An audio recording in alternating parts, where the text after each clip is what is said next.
sibuyas. Grabe ma'am, ganyang karaming suka niyo dito. Grabe, ang dami naman yan. Tapos ani sibuyas po yan? Ani sibuyas.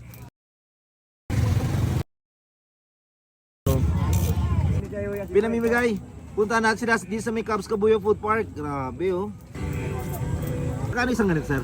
25. 50 rin. Eto sir, ano po to? Ulo ng pusit. Ah, ulo ng pusit. Magkano dito sir? 35. 35. Ito 50, malambot. Oo. Taiwan. Etong isa, Pilipinas. Ah, ganon. Dito lang sa Pilipinas. Ito, baka mamayang gabi mo pa maubos yan. Ito 50. Tapos ito magkano sir? 35. 35. Tapos tikman natin to, tigisa. Ito, Pusit. puset. Ito yung Ulo ng puset. Sir, saan ba yung pwesto nyo dito? Sa Caps lang Cubs. po, Caps. Sa Cubs Kabuyaw Food Park. Yun.